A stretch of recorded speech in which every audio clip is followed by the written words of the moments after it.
A few days ago, the Shanghai Dragons finally announced their revamped roster, signing 6 new players in order to replace the 8 that they cut last month. And while we looked at the roster, there was one question on everybody's minds. Do we call them the Chengdu Dragons or the Shanghai Panthera? Come on guys, we need a plan. These are the burning questions that need to be answered. I'm just kidding. Mostly. I guess we should have seen this coming, with the Dragons grabbing KDP's coach last month, but 4 of his players are coming to join him. The DPS duo of Deding and Youngjin, along with a support duo of Luffy and Koma. To supplement this core, the team has added DM from Lucky Future Zenith, probably the best DPS player in Contenders China, he's Korean, and Guardian, one of the best off-tanks in Contenders NA, previously on Lunatic High 2 and Toronto Esports. Now, I wanted to do something a little different with this video. Instead of me spouting my opinions on players that I knew almost nothing about until a few days ago like I usually do, I wanted to get some of your voices into the conversation. Recently, YouTube opened up the community feature for my channel, which allows me to make public posts to my subscribers, and a few days ago I made a poll asking how you thought the Dragons' new roster would stack up with the rest of the league. Spoiler alert, nearly half of you thought that the Dragons would be competitive but miss the playoffs. Now, I added a little bonus at the end that said if you tell me why you picked your option, I might feature you in this video. I think it's really important in videos like these to get a whole range of opinions. After all, isn't this more of a discussion than anything else? Basically, I'm going to read a comment, tell you whether or not I disagree and why, maybe I'll use a comment to support one of my views, etc, etc. I just think it's cool to get you guys involved in the conversation. And we're just going to keep on going until this video hits 10 minutes. Until I feel that we've discussed all that needs to be discussed, and then I'll give my final thoughts. With that in mind, what have we got first? Let's start with UniExpert92, who thinks the Shanghai Dragons will be a lower tier playoff team. He says, I think a lot of teams are going to be strong, but picking up the core of KDP is a fantastic upgrade over what they previously had. And I would have to agree, as you should. Chengdu Panthera as a team is one with a long history and a lot of success. Even though they've never won what Wikipedia would define as a major tournament, they have generally performed well against some of the strongest teams in the world, with, of course, the most recent iteration coming just one map short of winning Contenders Korea. If you think for even a second that, say, Free Feel is better than Luffy, you're wrong. You're just straight up wrong. I think the Dragons did a mostly good job of identifying their best players, getting rid of the rest, and bringing on a much improved team. And they genuinely do have a good chance to make some noise. Now, a dissenting view that I was seeing a lot in the comments was this presumed lack of synergy that this new roster has. I'm gonna pick on Alfbun here, but he was not the only person to say that, quote, if Shanghai wants to make the playoffs and not be in the bottom quarter of the league, they first need to figure out their coaches and need to build up synergy, but I don't see that happening in Season 2, which I think is generally not true. What Shanghai has basically done is blow up their entire team, but they aren't exactly starting over from square one. They've brought a core of players and a coach that have all played together before. Because of this, Shanghai already has the structure of a team here, and hopefully new players like Guardian, Diem, Fearless, Kaguri, and Dia can fall into this new system. It's not hard to think of teams who have modeled this strategy and found success, like the NYXL with LW Blue, the Valiant with Immortals, the Spitfire with C9 Chengdu and GC Busan, the Dynasty with... wait, actually, that's not a very good example. The Mayhem with... Okay, so it's hit or miss, but it's definitely easier to be successful with an already established core than with building a new team up from scratch. And quick results is what the Dragons need more than ever. So I don't think we need to worry about synergy as much with this new team.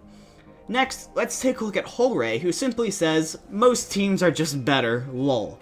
Now, I do find myself agreeing with this statement, but I found myself wondering why that is, so let's talk about some of what I think the weaknesses are with this roster. Firstly, think back to all of the players I mentioned that the Dragons signed and the positions they played. What's missing? Main tank. Assuming that the Dragons are not going to be making any more signings, they have completely committed to Fearless as their main tank player. Now, I genuinely think that a main tank's performance can often hinge on how a team plays around them, especially at this level. Therefore, I don't think we've gotten a fair assessment of Fearless's skill, just like with Awesome Guy.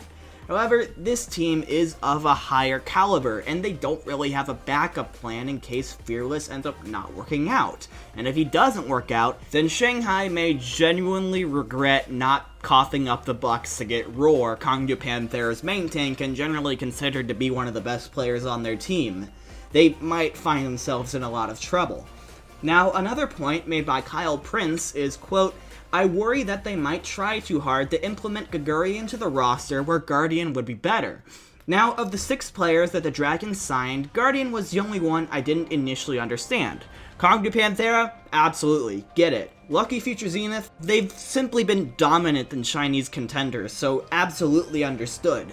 But Guardian was just kind of on an okay North American team. I asked on Reddit whether he could challenge Gaguri for his starting spot on this roster, to which the answer was a resounding and unanimous yes, which puts the Dragons in a pretty interesting situation. Look, to the majority of fans, Gaguri is the Dragons. She is by far the most popular player on their roster, and her presence alone is what keeps some fans to the team. Therefore, if she ends up getting benched, the Dragons may be facing a similar situation than with what the Fusion had to deal with for Shadowburn, or the Shock with IDDQD. In an effort to avoid this, I can absolutely see the Dragons keeping Gaguri on stage, even if she may not be the best person for this job. Or maybe she thrives under the new system and I'm nitpicking way too much, we just don't know right now. And there is one more thing I definitely want to point out. Even with all of their new players, their new coach, all of the rampant optimism going through the Shanghai Dragon fanbase right now, I just have to agree with what Sai the Slain said. He said, the new additions to their team might mechanically make them a great team. However, I don't know much about their management. If their management is bad, like I'm assuming it was Season 1, then that might waste some of the talent. I have said this before and will continue saying it until something changes. The choices that the Dragons made in Season 1 were just atrocious. Sure, we can blame how bad the players were all we want, but in the end, the ones truly to blame are the people who allowed players onto the Overwatch League stage who mostly just weren't good enough to be there. And in this case, I hate that it comes at the detriment of a bunch of talented players, but I just can't trust that they'll be able to cultivate this talent into an actually successful team. You can go ahead and buy yourself the best car in the world, but if you don't have the money for gas, then your investment was simply worthless. I cannot bring myself to trust the management of this organization. Want me to trust you again, Dragons? Well, winning a game would be a good start. So, here's the bottom line. The Shanghai Dragons look to be fielding a much better team in preparation for the Overwatch League Season 2. But honestly, that's not a huge achievement. When you look past the initial hype of the KDP brand, you begin to pick out flaws with this roster. What are they going to do if Fearless doesn't work out? How are they going to handle Gaguri? Is the management going to be any better? What the heck are they going to do with Dia? I mean, I didn't talk about it before, but honestly, why is he still here? I mean, yeah, he's talented, but he's literally the only Chinese player there. Is he just gonna be the token Chinese guy so people don't yell at them about not having any Chinese players? It's kinda lame. However, I can say with 100%... No, I honestly can't say. I can say with 85% certainty that the Dragons will get their first win in Season 2, and then some more. My final prediction for the Dragons is that they make it to the wildcard play-in bracket, but fail to make the actual playoffs. So let's say anywhere from 9th to 12th. Now, I pass it over to you guys. Are the Dragons new championship contenders, or will the meme dream continue? Is there anything that you think I missed? Let me know in the comments. As always, if you enjoyed this video and want to see more Overwatch League content, make sure to leave a like and subscribe for more. Until next time, that's all from me. Don't get tilted. Also, there's one more thing that I quickly wanted to bring up. When you think of the Dragons, what is their appeal? What is the best thing about them? It's the fact that they're the lovable underdogs that everyone wants to root for. If the Shanghai Dragons start winning, what does that mean for their brand? Do they actually lose fans because they start winning? I mean, probably not, right? I don't know, I literally just thought of it and thought I'd tack it on to the end of the video just to see what you guys thought. Anyways, for real this time, that's all for me. Don't get tilted.